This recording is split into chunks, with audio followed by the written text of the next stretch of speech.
Heya!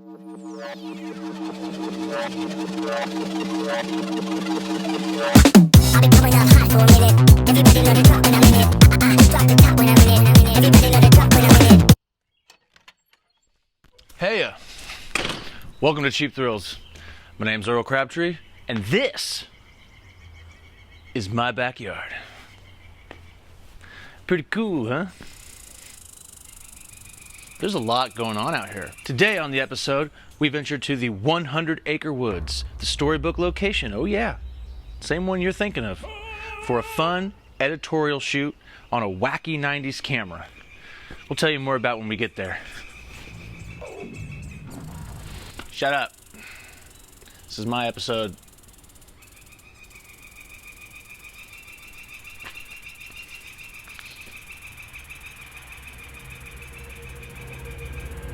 We're surrounded.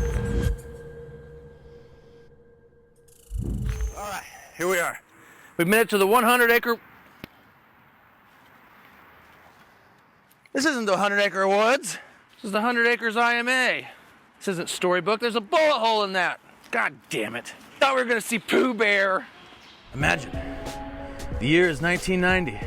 You just strolled up to the local parking lot hangout with this bad boy hot, strapped to your wrist. People are interested, start looking at you. Their interest goes to confusion, and their confusion then goes to embarrassment.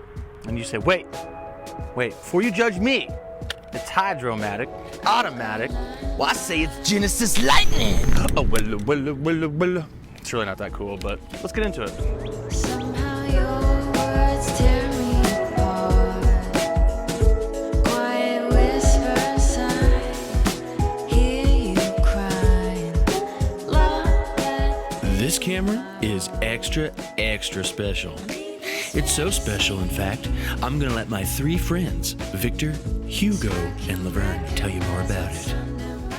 Because it's true, you've got a certain something more. You're racist, kid.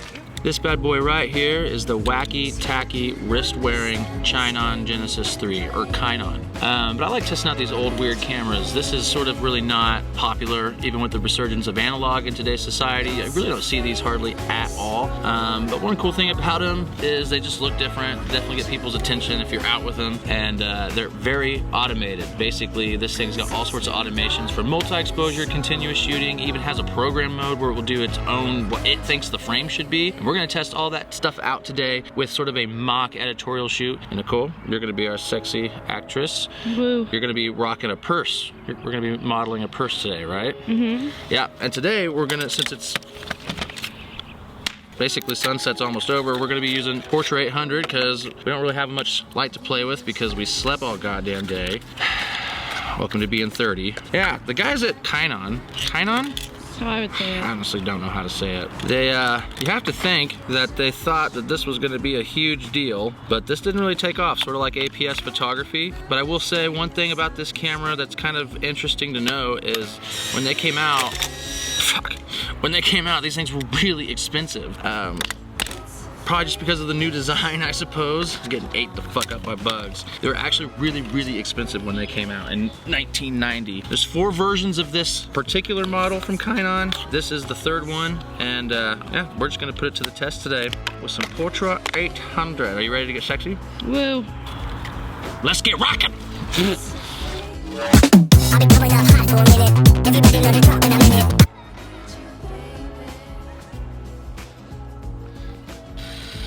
Work it, honey, yas. That's what I like right there. Oh, let me get it in a little bit tight on you, honey. Oh shit, that's exactly it. The sunlight and you are really besties, huh?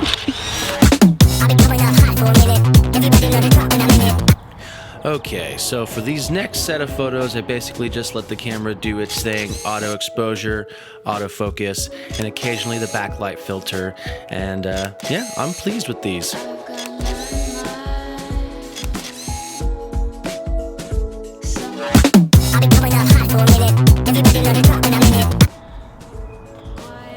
Hello, Miss Thing.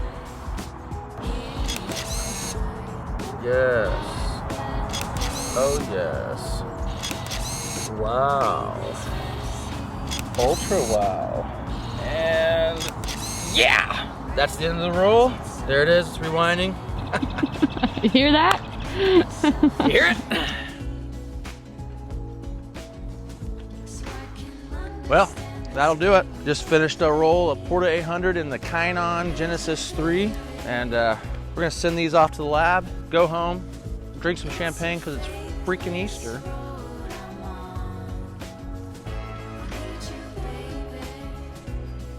Brain fart. Hey, welcome back to the backyard. Make yourself comfortable. There's a fire pit over there. I threw some of my grease oil over there, and way over there, you'll get chiggers. So we just finished up the shoot. We have our film rolls back, our film roll back. We just shot one roll. But I wanted to say something about these little wrist strap wacky cameras, new body style kind of themes that the 90s were doing. They may not be the best quality. They may be like overly automated, and they may look ugly to some. But I will say that every single one that I've bought online, secondhand, used, has worked perfectly. All the features, flash, everything included, has worked great. And I can't say that about a lot of cameras that have way higher prestige.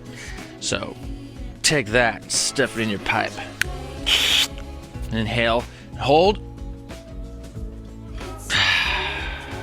Let's go review. Okay, so I wanted to end the episode showing you guys a few more pictures that I took once we got home. These were taken on Portra 400. We just couldn't get the flash to work when we were at the 100 Acres Park, so we took some shots around the house, me wearing a silly mask, and just some items that I have at the house. We also tested out the double exposure the next morning, got this cool picture of this cardinal, neighbor's BMW, and then we had to go to the Apple store, and the final photo is my favorite because we're just waiting for the technician to come, and you can see the pain of waiting in Nicole's eyes. Overall, I think the Chinon did pretty good. I enjoyed it. Autofocus was really good, and yeah, I recommend picking one of these bad boys up.